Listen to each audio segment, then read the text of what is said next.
All well? Would you like to say something? No, we can start, sir. So, first of all, this is not the H-bomb. H-bomb is coming. This is another milestone in setting up and demonstrating to the youth of this country how elections are being rigged.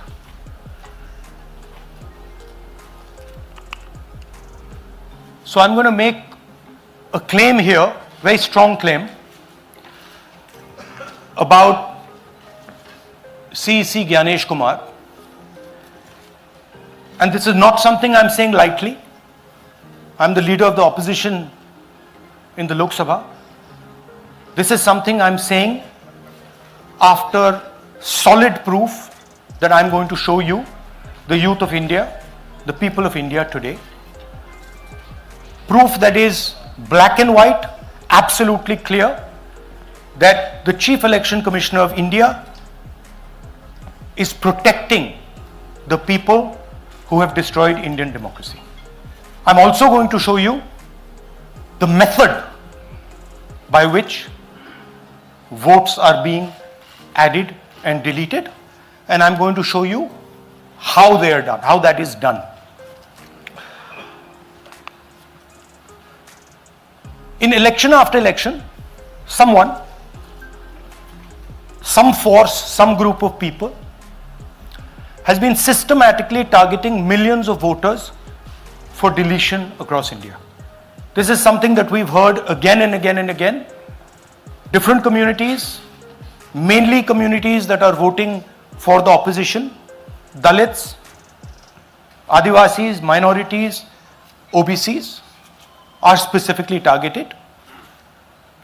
We had heard this many times,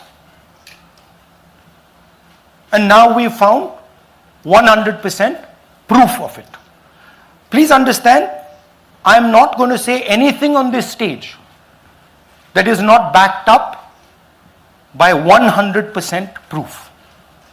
I am somebody who loves my country.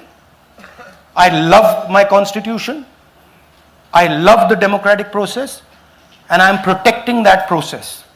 And so I'm not going to say anything here that is not going to be based on 100% proof that you can determine. The burden of the judgment is yours. I am going to lay the proof in front of you. You will see it and say, actually, this is pretty solid proof. Aland is constituency in Karnataka. 6,018 votes. Somebody tried to delete 6,018 votes. We don't know the total number of votes that were deleted in Aland in the 23 election. They are much higher than 6,018. But somebody got caught deleting 6,018 votes. And it was caught, like most crimes, by a coincidence. What happened was, the booth level officer there noticed that her uncle's vote was deleted. And so she checked who deleted her uncle's vote, and she found that it was a neighbor. पड़ोसी ने uncle का vote delete किया था. उसने जाके पड़ोसी से पूछा कि आपने मेरे अंकल का वोट क्यों डिलीट किया. पड़ोसी ने कहा, मैं तो जानता ही नहीं, मैंने तो कुछ वोट डिलीट ही नहीं किया. Neither did the person deleting the vote know, nor did the person whose vote was deleted know. Some other force hijacked the process and deleted the vote. And as luck would have it, got caught. What does the operation look like? In Aland, 6,018 applications were filed, impersonating voters. The people who filed these applications actually never filed them. And we will show you evidence of that on this stage. The filing was done automatically using software. We will show you that. Mobile numbers from outside Karnataka, from different states, and you can see on the map, from different states were used to delete numbers in Aland. And it was done targeting Congress voters. So this was not random. We will show you again that these deletions were specifically targeting booths where the Congress party was winning. Here is example number 1, lady called Godabai.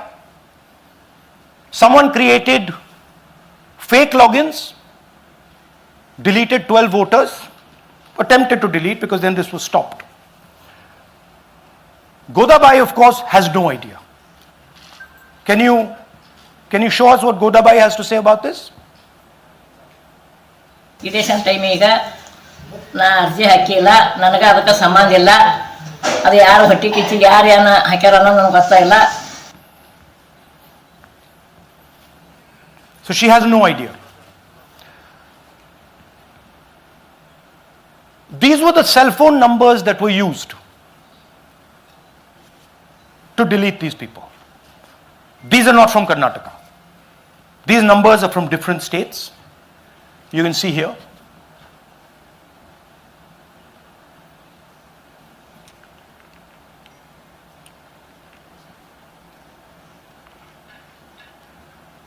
So the question is,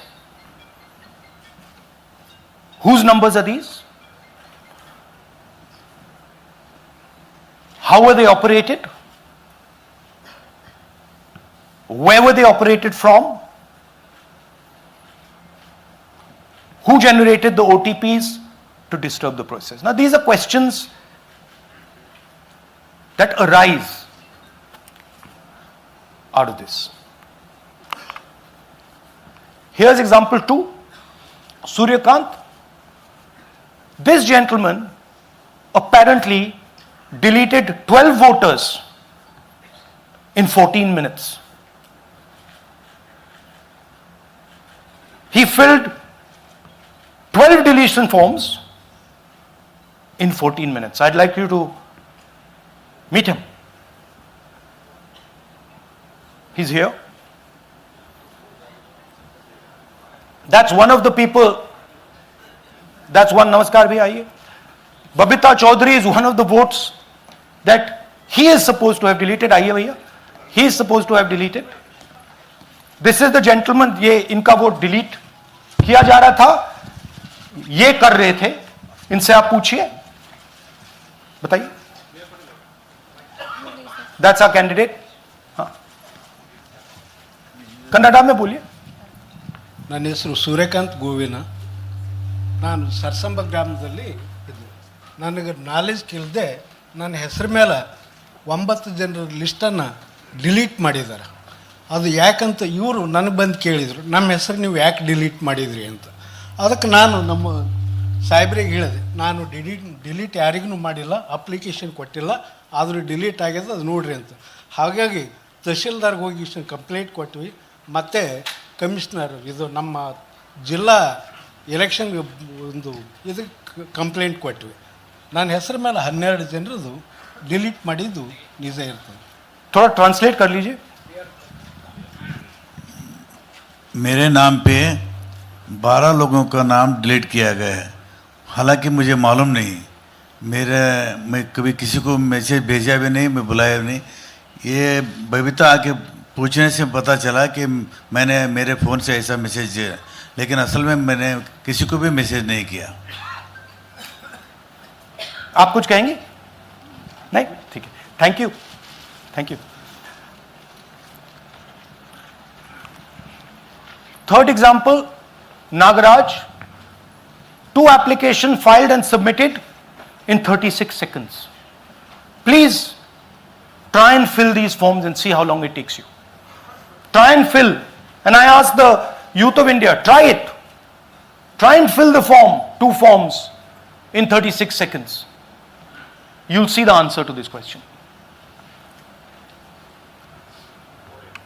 Notice also what time this gentleman fills the form.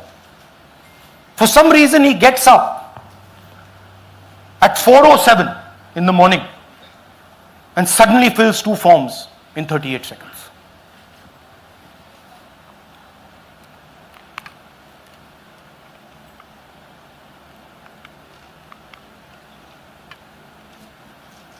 Now let's talk about how this is being done and why I'm saying and we are saying that this is being done in a centralized manner, and this is being done not using individuals but using software. Look at the serial numbers. Serial number 1, serial number 1, serial number 1, serial number 1. Serial number 1 means that this is the first person whose name, this is the first name in the booth. So a software is picking up the first name in the booth and using it to delete voters. So someone ran an automated program that ensured the first voter of the booth was the applicant.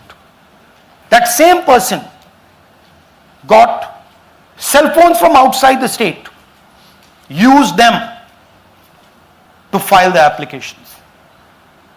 And we are pretty certain that this was done in a centralized manner and it was done at scale.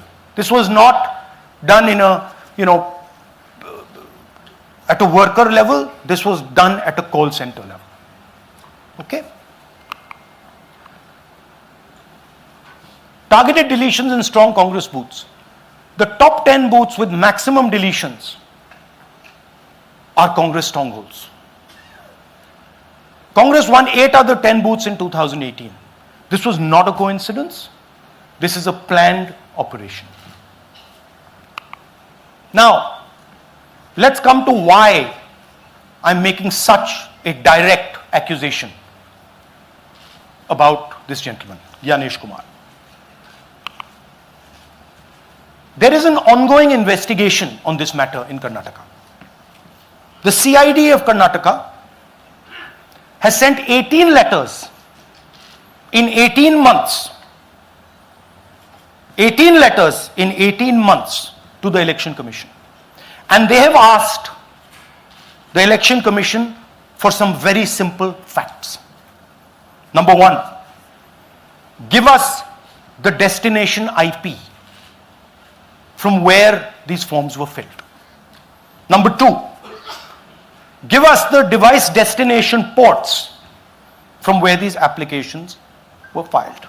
And number 3, most important, give us the OTP trails, because when you file, you have to get an OTP. 18 times in 18 months. The CID of Karnataka has written to the Election Commission for this. And they are not giving it. Why are they not giving it? Because this... Again. Asked today if Sonia Gandhi could turn down the offer to lead the party, a spokesman said there is no question of her refusal. will lead us to where the operation is being done from. And we are absolutely convinced where this is going to lead. I'll give you a little bit of the chronology. FIR is filed February 23. Karnataka CID writes to ECI requesting all details of these numbers and these transactions almost immediately in March. In August, EC gives a reply, doesn't fulfill any of the demands, and doesn't give us the information. Doesn't give the CID of Karnataka the information that will lead them to their destination. January 24, Karnataka CID writes to ECI again and says, please send us full information. No answer. Karnataka CID by September 25, last letter went in September 25, has written 18 reminder letters.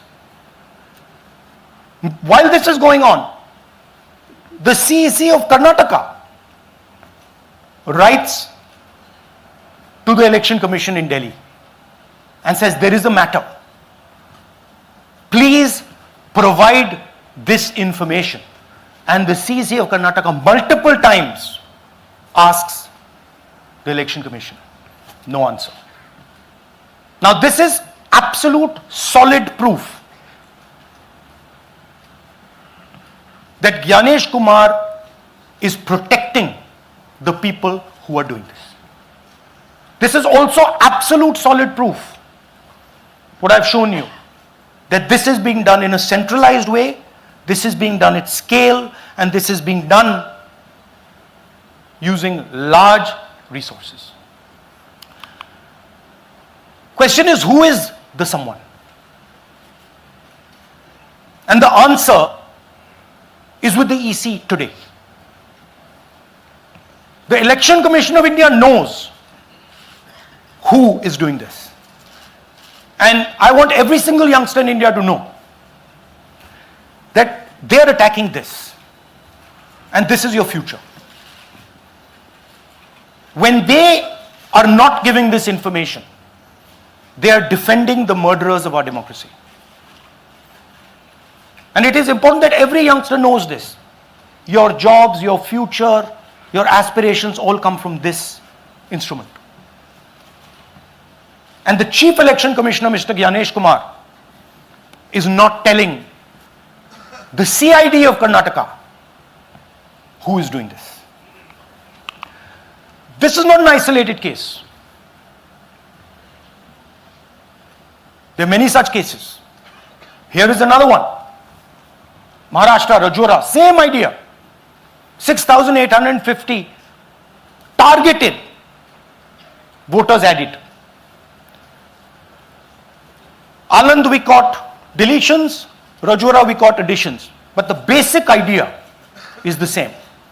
Phones from outside, people who are supposed to have added voters don't know that they've added voters, people who have deleted voters don't know that they've deleted voters.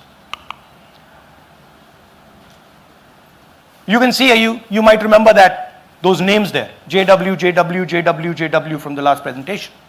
Same model. So it's the same system that is doing this. It's doing it in Karnataka, it's doing it in Maharashtra, it's done it in Haryana, it's done it in UP, and we have proof of all of it.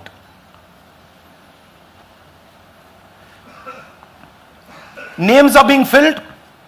Addresses, the address is Sasti, Sasti, Sasti, Sasti. Name is UQ, JJW.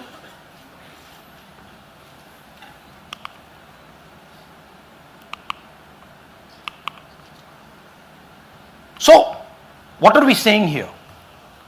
That the Chief Election Commissioner of India, Gyanesh Kumar, needs to stop protecting the people who are destroying Indian democracy. We have given you 100% bulletproof proof here. It cannot be doubted. You have seen it with your own eyes. Right?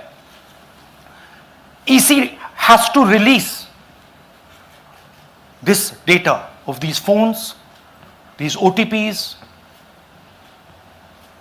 within a week. Otherwise, we will know for sure that Gyanesh Kumar is protecting the people who are destroying and attacking the constitution. Thank you. धन्यवाद पीठ हिंदी में बोले? हिंदी का नहीं, reverse कर दीजिए, पूरा हिंदी में बोल देता हूं, पूरा हिंदी में। देखिए, ये एच बॉम्ब तो नहीं है, एच बॉम्ब आ रहा है, हाइड्रोजन बॉम्ब आ रहा है। ये एक और उदाहरण है वोट चोरी का। पिछली बार मैंने आपको एडिशंस के बारे में बताया था, ये हम आपको डिलीशंस के बारे में दिखा रहे हैं, और सबूत के साथ हम आपको दिखाएंगे कि ये जो डिलीशंस हुए हैं ये सेंट्रलाइज तरीके से कॉल सेंटर के प्रयोग करके, सॉफ्टवेयर के प्रयोग करके किए गए।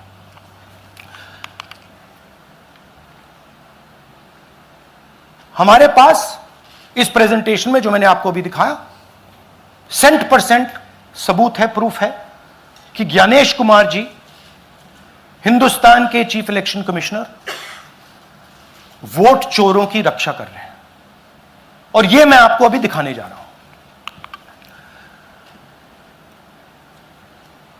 हर इलेक्शन में हमें रिपोर्ट आती थी कि वोटर्स डिलीट हो रहे हैं, कांग्रेस वोटर्स डिलीट हो रहे हैं, ऑपोजिशन के वोटर्स डिलीट हो रहे हैं, दलित वोटर्स डिलीट हो रहे हैं, आदिवासी हो रहे हैं, माइनॉरिटी वोटर्स डिलीट हो रहे हैं, ओबीसी वोटर्स डिलीट हो रहे हैं। मगर जब डिलीट होते हैं ऑपोजिशन के ही होते हैं। कर्नाटक में आलंद कंस्टिट्यूएंसी है, यहां पे चोरी पकड़ ली, कोइंसिडेंस से पकड़ी। वहां की जो बीएलओ थी उसने देखा कि उसके रिश्तेदार को डिलीट कर दिया गया था। जैसे चोरी पकड़ी जाती है, कोई छोटी सी गलती हो जाती है, हाथ आ जाती है। अलंद में 6018 वोटर्स डिलीट हुए, उसमें से इनकी रिश्तेदार थे। उन्होंने पता लगाया कि मेरे रिश्तेदार को डिलीट किसने किया। पता लगा कि पड़ोसी ने रिश्तेदार को डिलीट किया। बीएलओ ने जाके पड़ोसी से पूछा कि भाई आपने मेरे रिश्तेदार को क्यों डिलीट किया। पड़ोसी ने कहा मैंने तो नहीं किया। बीएलओ सस्पिशियस हो गई, शक पड़ा, उसने प्रोसेस चालू कर दी।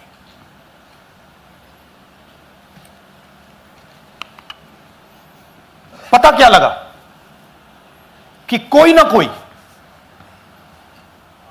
किसी ने अलंद में वोटर डिलीशन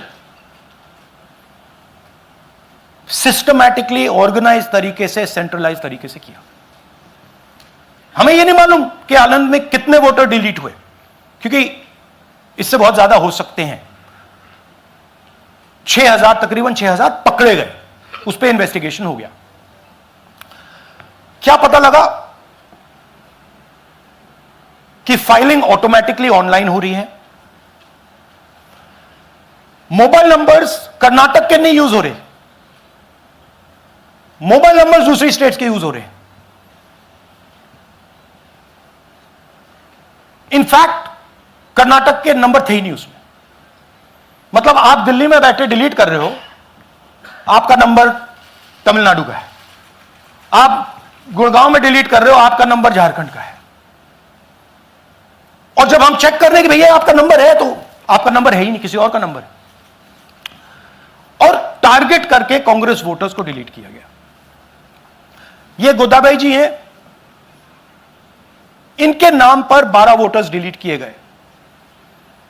इनको मालूम ही नहीं, इनको पता ही नहीं कि इन्होंने 12 वोटर्स डिलीट किए। दिखाइए जरा। ಇಲೆಕ್ಷನ್ ಟೈಮ್ ಈಗ ये इनका वीडियो है। ನಾ ಅರ್ಜಿ ಹಾಕಿಲ್ಲ, ನನಗೆ ಅದಕ್ಕೆ ಸಂಬಂಧ ಇಲ್ಲ। ಅದು ಯಾರು ಹೊಟ್ಟಿ ಕಿಚ್ಚಿ ಯಾರು ಏನ ಹಾಕ್ಯಾರ ಅನ್ನೋದು ನನಗೆ ಗೊತ್ತಾಗಿಲ್ಲ। तो इनको आइडिया नहीं है कि इन्होंने वोटर्स डिलीट कर दिए।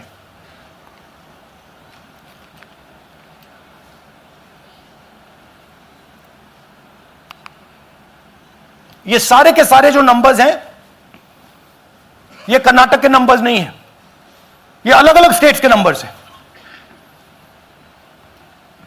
और इन नंबर्स को आप फोन करके देखिए, रिप्लाई नहीं आता है।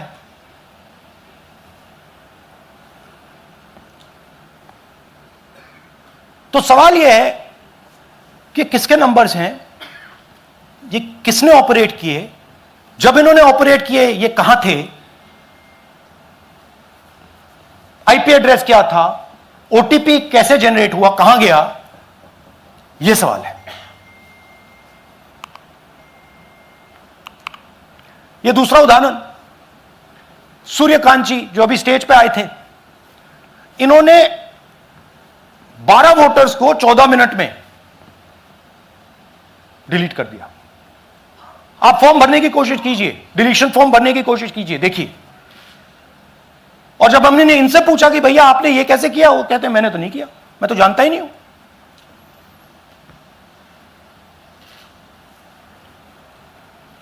बबीता चौधरी जी का इन्होंने एक नाम डिलीट किया, यहां खड़ी हैं बबीता जी, यहां हैं, सूर्यकांत जी यहां हैं, आ जाइए जरा स्टेज पे, एक सेकंड आ जाइए, ये दोनों खड़े हैं यहां पे, सूर्यकांत जी, बबीता जी। इनको मालूम ही नहीं कि इन्होंने डिलीट किया। Thank you.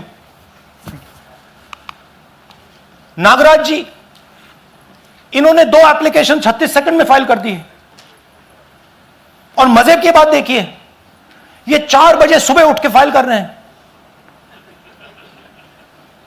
पता नहीं क्या हुआ, 4 बजे सुबह कहा कि भैया मैं 2 वोटर को डिलीट करूंगा, और कितने 36 सेकंड में डिलीट कर दिए, फिर सो गए।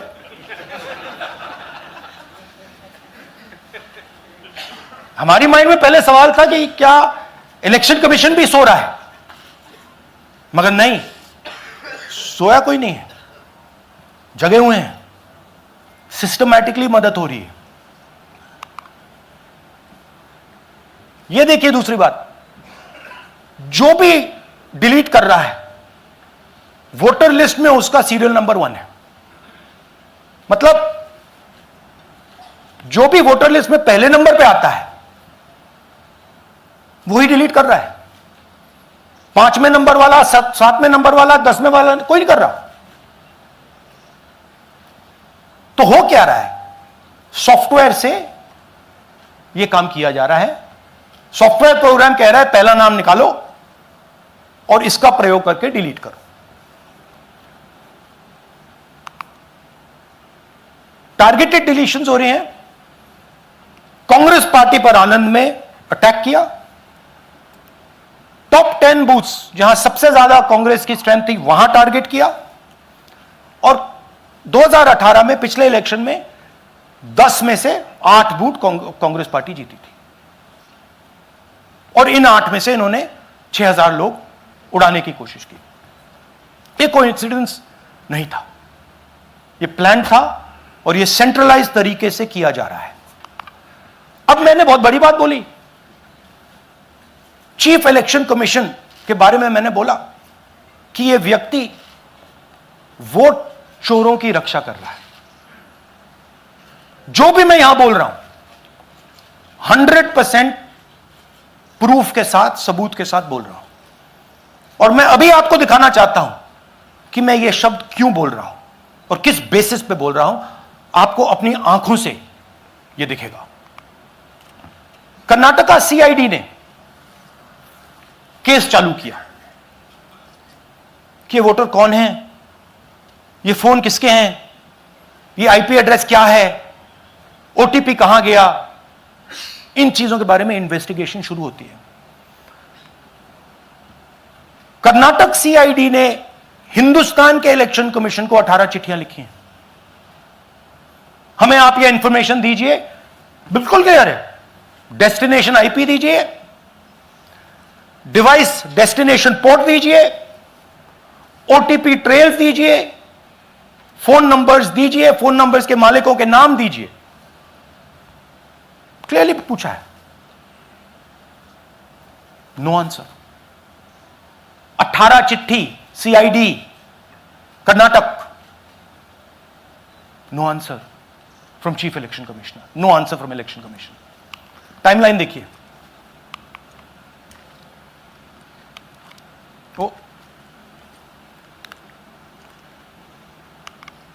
ओके, फरवरी 23 में इन्वेस्टिगेशन शुरू होती है। मार्च 23 में कर्नाटका सीआईडी चिट्ठी लिखती है ईसीआई को कि हमें सारे डिटेल्स दे दीजिए। अगस्त में इनकंप्लीट डिटेल्स दी जाती हैं, जिससे कोई इन्वेस्टिगेशन आगे नहीं बढ़ेगा। जिन चीजों की जरूरत थी वो नहीं दी, जिसकी जरूरत नहीं थी वो सारी दे दी। पहला सबूत। दूसरा सबूत, 18 बार रिमाइंडर लेटर गए हैं। आपको अगर सीआईडी एक बार लेटर भेज दे और आप नहीं गए, आप जानते हो क्या होगा। यहां पे इलेक्शन कमीशन को 18 बार लेटर गए हैं, कुछ नहीं हुआ है। बाद में क्या होता है, कर्नाटक ईसी इलेक्शन कमीशन को लिखता है, कहता है भैया हमें दे दीजिए, आपको इंफॉर्मेशन देना पड़ेगा। No reply. मार्च 25 में आखिरी लेटर सितंबर में गया है, कुछ ही दिन पहले। No reply from EC. यह है सबूत कि ज्ञानेश कुमार जी वोट चोरों की रक्षा कर रहे हैं, और यह ब्लैक एंड व्हाइट सबूत है, इसमें कोई कंफ्यूजन नहीं है कहीं।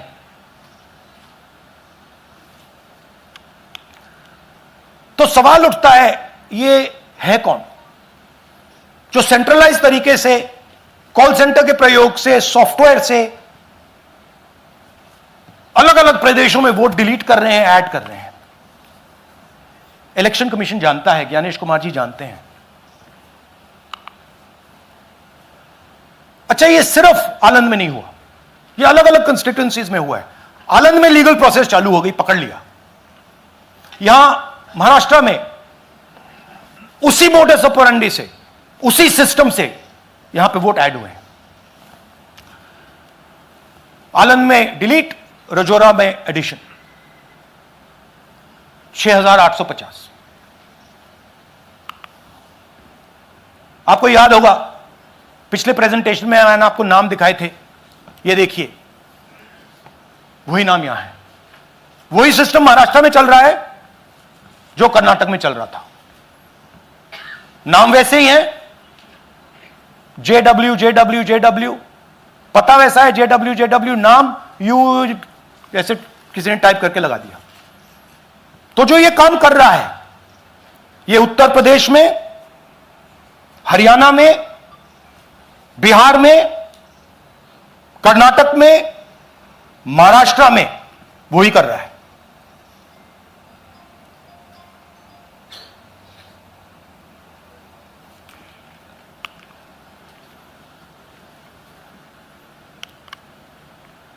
तो हमारी डिमांड है, ज्ञानेश कुमार जी, आप अपना काम कीजिए। आपने ओथ लिया है, आप हिंदुस्तान के चीफ इलेक्शन कमिश्नर हैं। आपसे कर्नाटक की सीआईडी सबूत मांग रही है। आप कर्नाटक की सीआईडी को यह सबूत 1 सप्ताह के अंदर दे दीजिए, नहीं तो पूरा हिंदुस्तान के सारे युवा इस बात को एक्सेप्ट करेंगे कि आप हिंदुस्तान के कॉन्स्टिट्यूशन, हिंदुस्तान के संविधान की हत्या में शामिल हो, हिंदुस्तान की संविधान की रक्षा नहीं कर रहे हो, और वोट चोरों की आप मदद कर रहे हो। Thank you. और थोड़ी देर में हम आपको हाइड्रोजन बॉम्ब दिखाने जा रहे हैं। नहीं, आज नहीं, थोड़ी देर में उसकी प्रिपरेशन चल रही है। क्योंकि हम देखिए, मैंने टीम से कहा है कि अगर मैं स्टेज पे जा रहा हूं, ब्लैक एंड व्हाइट प्रूफ नहीं होगा, मैं नहीं जाऊंगा। अगर ब्लैक एंड व्हाइट प्रूफ होगा, जो कोई मतलब उसको निगेट नहीं कर सकता, मैं जाऊंगा। मैं देश के कॉन्स्टिट्यूशन की रक्षा कर रहा हूं, संविधान की रक्षा कर रहा हूं, मैं लोकतंत्र की रक्षा कर रहा हूं, और मैं सच्चाई आपके सामने रख रहा हूं। बहुत बहुत धन्यवाद, नमस्कार, जय हिंद। सर 3 सवाल। पीटीआई से संजीव चोपड़ा। या राहुल जी, दिस साइड। या राहुल जी इधर, हाँ, कहाँ है? To your right. हाँ, हेलो। राहुल जी, आज आपने नया खुलासा किया है कि कैसे वोट चोरी हो रही है। आपने पहले भी महादेवपुरा के बारे में बताया कि कैसे एडिशंस हो रही हैं, अब आपने बताया कैसे डिलीशंस हो रही हैं। लेकिन देखने में ये आ रहा है कि इलेक्शन कमीशन इस पे कोई एक्शन नहीं ले रहा, और आगे चल के वो तैयारी कर रहे हैं पूरे देश में SIR लाने की। तो आप इस मुहिम को आगे कहां तक ले जाएंगे और एसआईआर के बारे में क्या करने वाले हैं? देखिए, हम आपके सामने क्रिमिनलिटी रख रहे हैं, हमारा काम आपके सामने सच्चाई रखने का है और हम रख रहे हैं। हिंदुस्तान में दूसरे इंस्टीट्यूशंस भी हैं, सिर्फ इलेक्शन कमीशन नहीं है, लीगल सिस्टम है, उनको भी इन चीजों को देखना चाहिए। यहां पे हम चीफ इलेक्शन कमिश्नर के बारे में ब्लैक एंड व्हाइट कह रहे हैं। आपने कहा कि हमने एडिशन डिलीशन दिखाया, पहले प्रेजेंटेशन में मैंने एडिशन दिखाया था, अब हमने डिलीशन दिखाया है, मगर हमने एक और चीज जोड़ दी है, एडिशन और डिलीशन का सिस्टम, उसका स्ट्रक्चर, उसका तरीका। और हमने यह दिखाया है कि जो डिलीट कर रहा है, जो ऐड कर रहा है, महाराष्ट्र में, कर्नाटक में, यूपी में, वो एक ही आदमी है, एक ही फोर्स है। हमने आपको वो एड्रेसेस दिखाए।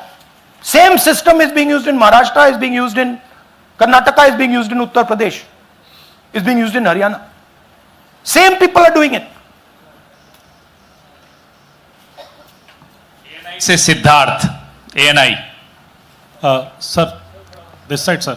हाँ, Sir, on your left, sir. हाँ, On your left. This side, sir, on your left. Sir, मेरा आपसे सवाल ये है कि जब आप कह रहे हैं कि ज्ञानेश कुमार जो चीफ इलेक्शन कमिश्नर है, उन्हें पता है ये कौन कर रहा है, हाँ। और ये पॉलिटिकल फायदा जरूर किसी को हो रहा है। आप कह रहे हैं कांग्रेस के बूथ के ऊपर ही हाँ। सारे वोट्स डिलीट किए जा रहे हैं, तो वो कौन लोग आपके हिसाब से हैं जिनको ये फायदा पहुंच रहा है, पहला। और दूसरा ये कि वो जब आपने एक देखिए, हफ्ते का हाँ, समय दिया sorry। है, जब आपने एक हफ्ते का समय दिया है, तो क्या एक हफ्ते बाद आप इसको आगे कैसे इनिशिएट करेंगे? क्या आप लोग कोर्ट का रास्ता अपनाएंगे या और कोई हायर एजेंसी से इस बात की डिमांड करेंगे? क्योंकि ये ऑर्गेनाइज्ड तरीके से क्राइम